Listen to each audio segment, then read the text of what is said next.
continues to grow. I mean, it's amazing. The viewership has been growing. Of course, a lot of people entering the tournaments all across the world. I'm just super excited. It looks like we have our first matchup. These guys are getting ready on stage. It's going to be Fursan eSports LowHigh going up against ROX Dragons. Knee hot off of his win from Battle Arena Melbourne. And, you know, he's been doing so well here. He's hot off his win off of basically every event he's been to this year, right? Yep. Evo Japan, he won. Final round, he won. Battle Arena Melbourne last week, he won. So I think he only got second place at a one tournament, maybe in Taiwan, was it? The Tiger Uppercut, so Right. in Thailand. That's the one. That other Taiwan. Gotcha. Got it. All right. And first on LowHigh, of course, he's also been doing fantastic. Top 8, he got the He won the first Hong place Kong finish event, yeah. At Hong Kong, exactly.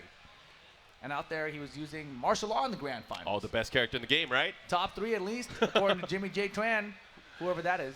Yeah, he doesn't show up to tournaments anymore. All right. Looks like these players are settled in. Fursan LowHigh. Probably going to be rocking Shaheen here. And I have a good feeling, yeah, he's probably going to pick Sheen. And you got to remember, so throughout the tournament in the top 8, it's going to be 2 out of 3 race to 2 matches. But after that, once we get to our winners finals, our losers finals, and of course our grand finals, it's going to be a 3 out of 5, which changes things quite a bit. Yeah, the question, of course, always with me nowadays is what character is he going to use? You know, more often than not, he's been using the great American hype, the hot-blooded American Mr. Paul Phoenix, and he's been getting a lot of W's with that character. Yeah, his Paul Phoenix is just absolutely ridiculous. He plays it completely safe for the most part. Yeah, He'll throw out you one never or 2 death fists in the neutral, Yeah, but other than that, it's all in combos. He would rarely go for a demo man or a death fist outside of combos, but man, he is really putting Paul on the map with that style. So here we go, setting their buttons. You got to believe it. LowHigh going to be probably rocking the Shaheen, but he does have a couple other characters as well. We mentioned the martial law. Both of these players can use a bunch of characters. Yeah, he also has a large. But there it is. We got Shaheen. We probably have the name swapped, unless Nee is going to go with Shaheen too. Oh, he can. I believe he can. He's used Shaheen before, but who's he going to use in this? Okay, he's going to go with the Phoenix. There we go. The Phoenix coming out from Nee. LowHigh with Shaheen. What stage are we going to go, Mark? Infinite stage, of course. Walls. Arctic Snowfall. The only wall is the one that maybe Paul brings during his intro. That's like the only wall I've ever seen in this stage. That's why Nee picks him. Yeah, that's why he is always a threat. Anyways, match number 1, top 8 here for Tekken 7 at Combo Breaker. Let's get it started. Of course, first to 2. First to 2, winner side of the bracket. All right, starting it off. You know, again, we were just talking about how well Nee plays. He doesn't take huge risks here. And, you know, Shaheen, one of those characters that has a punish for almost every single situation. I think really what's going to dictate the pace of the match is whether or not LowHigh is going to start going for the mix-ups with the hop kick and the slide as well. Yeah, and you know, Nee is one of those players, he's well aware that the crouch dash mix-up is going to be a big part of Shaheen's game, so he's not even letting it start, and boom, big punish on the hop kick to start things off. Yeah, opting not to go for the ground attack. Good break there on the grab. No go, and here we go. Very slow start here, but Nee now stepping up the pressure. Yeah, a lot of these options you see from Paul, the course will go back 4, the course will go back 1, all these options are safe. Yeah, not only are they safe, but, you know, he's using the quarter circle back 4. He's kind of baiting him to duck maybe and then want to build up his offense that way.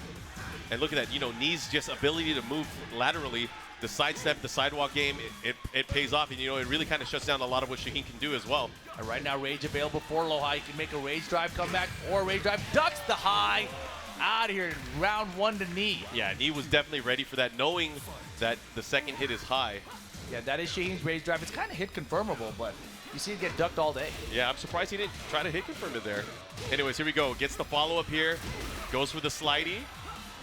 All right, trying to build up some offense here. He does have a nice lead. That's guaranteed afterwards there. Countered while standing 1. Much better round 2 here for LowHigh. This is where Paul becomes scary.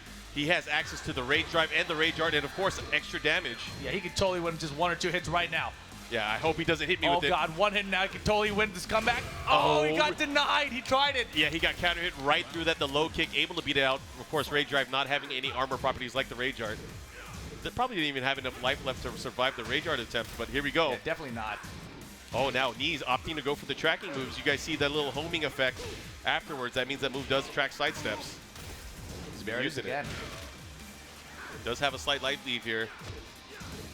Man, that wild standing three from Paul. We saw a lot of that of Joey Fury as well. Now Rage available for LowHigh. Slide blocked.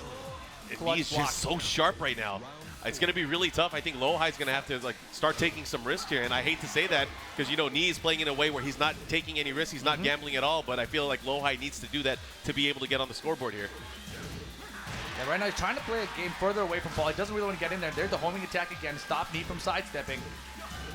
Yeah, and one of the things with LowHigh, and especially with Shaheen, he has amazing counter hit ability with just the standing 4, with the 4-1 as well, but he's not going to be able to do that against Knee, who's playing so compact. He's got the full damage here, looking to close out the first game. Oh, while standing 3 Knee. Trying to test him, trying to see what he's doing there in the field. Again, using the knee. Yeah, and you saw that was from the crouch dash again. Knee not letting him get started, and that'll do it. Knee solidly close out game 1. LowHigh got on the board with 1 round, but not nearly enough to stop Knee. All right, we're going to go to stage select. What stage are we going to get here? And I feel like, you know, it would obviously benefit LowHigh if he was to get a stage with walls. Are you calling Hammerhead? Man. Paul with the wall, I don't want to deal with either that. character with the walls, I mean, but it's going to help him out more often than not. If he gets the hits, he's going to hurt even harder, right? Mm-hmm. Twilight Conflict is where we're going to be going. Twilight, Balcony good break movie, on man. I stage. like that movie.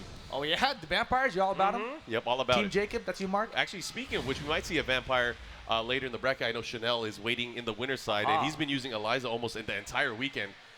Had to pull out Elisa a few times, but I'm excited to see, of course, which character Chanel's going to pick.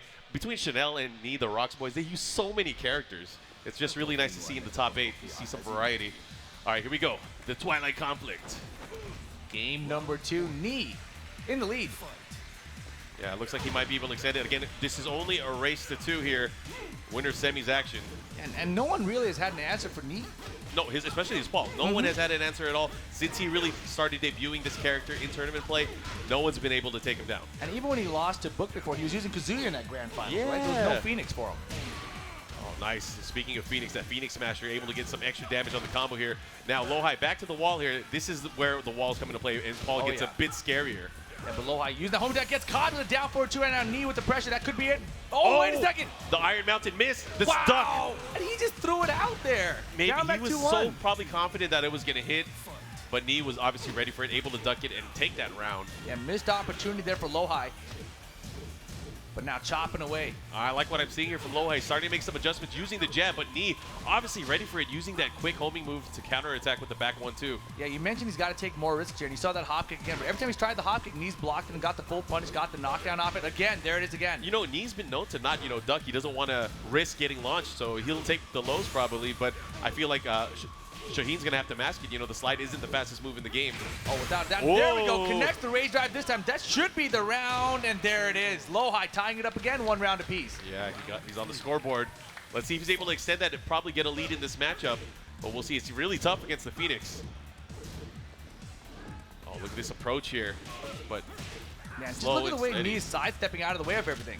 Yeah, and he's kind of like, by doing those sidestep, it kind of like limits what LowHigh can do in the matchup. Yeah, it's always keeping LowHigh guessing what moves he has to throw out because he's got to guess which direction Knee's going to sidestep in. Oh, and again, the whip punish, the counter hit, and the follow-up, that should be it. And yes, it is. Knee 1 round away from moving on to the winner's finals. And that move down back, too, that was the first time he used it in the entire set. Of course, he gets a counter hit with it. Yeah. That's a good way to use it. There's a follow-up. Good block. Yeah, and that's a great punish, of course. Shaheen able to punish just like the rest of them with the best of them. But right now, Knee hasn't been taking too many risks here. There's the Knee again. Shipping away. This is where it gets scary. And so close. Oh, boy. And again, these hop kicks are not working out for LowHigh. Knee now with the wall pressure. Oh, finally a slide for Shaheen. Goes for the grab here, but again, Paul does. Oh, God, my he's gosh. dead. He's done. The rage drive. Oh, my I didn't know God. you could drive internationally with. Oh, gosh. That hurt. Well, that's one way to send a guy to a loser bracket. Yeah. I hope you remember that. But, man, now Knee moving on Ouch. to our winners finals. We're going to see him, of course, later on. Now we're going to go to the other side of the winners bracket where we're going to see, of course, his teammate, ROX Dragon Chanel.